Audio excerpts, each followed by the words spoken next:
வாழ்க வையகம், வாழ்க வையகம், வாழ்க வளமுடன். குரு வாழ்க, குருவே துணை. மணவளக்கலை உறவுகளுக்கு கோபாலின் வணக்கங்களும் வாழ்த்துக்களும். அருட்தந்தை வேதாத்ரி மகரிஷியின் மணவளக்கலையை பற்றி தினமும் சிந்தித்து கொண்டிருக்கின்றோம். சுவாமிஜி அவர்கள் எழுதிய வாழ்க்கை மலர்கள் என்ற நூலிலிருந்து பிப்ரவரி மாதம் 23ஆம் தேதி பூஜ்ஜியமும் பூஜ்ஜியரும் என்ற தலைப்பில் சிந்திக்கவிருக்கிறோம். பூஜ்ஜியம்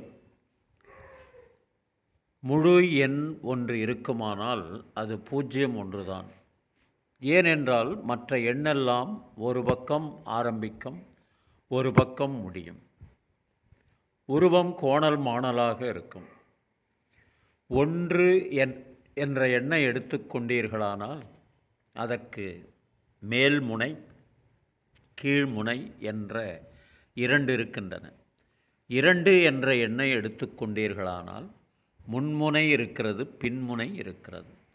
மற்ற எண்கள் இந்த பக்கம் அந்த பக்கம் வளைகின்றன. 3, 4, 5, 6, 7, 8, 9 என்று எல்லா எண்களும் கோணல் மாணலாக இருக்கின்றன. ஆனால் பூஜ்ஜியத்தை எடுத்து பாருங்கள். பூஜ்ஜியம் அது எங்கே தொடங்குகிறதோ அங்கே போய்த்தான் முடிகிறது. பூஜ்ஜியம்தான் முழுமையான எண். மற்ற எண்களுக்கு மதிப்பு வைத்திருக்கிறோம். பூஜ்ஜியத்திற்கு மதிப்பு நிலையை மதிப்பவர்கள் அதை அந்த இறைநிலை அளவுக்கு உயர்வார்கள். இறைநிலையை உணர்ந்து அதை மதிப்பவர்களை பூஜ்யர் என்பார்கள். வாழ்க வளமுடன். அருட்தந்தை அவர்களுடைய கருத்தை கேட்டோம்.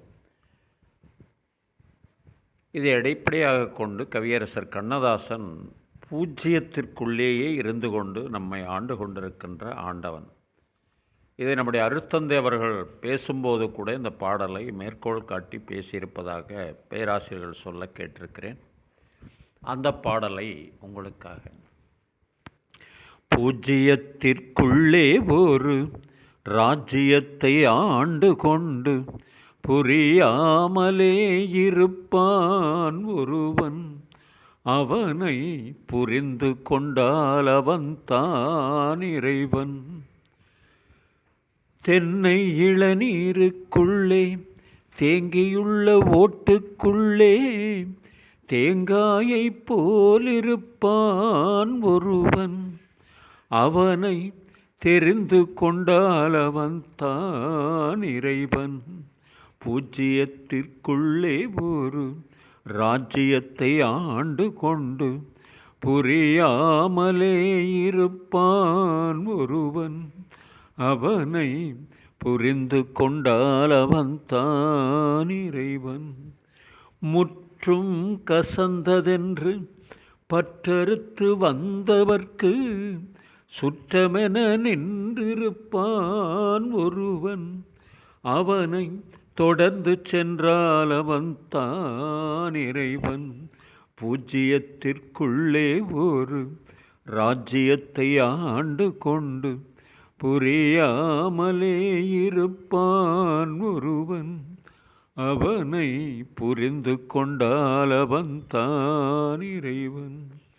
கோழிக்குள் முட்டை வைத்து முட்டைக்குள் கோழி வைத்து வாழைக்கும் கன்று வைத்தான் ஒருவன்.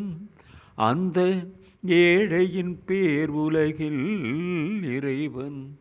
பூஜ்ஜியத்திற்குள்ளே ஒரு ராஜ்யத்தை ஆண்டு கொண்டு புரியாமலே இருப்பான் ஒருவன். அவனை புரிந்து கொண்டால் அவன்தான் இறைவன். வாழ்க வளமுடன். நீங்களும் உங்கள் அன்பு குடும்பமும் வாழ்க வளமுடன்.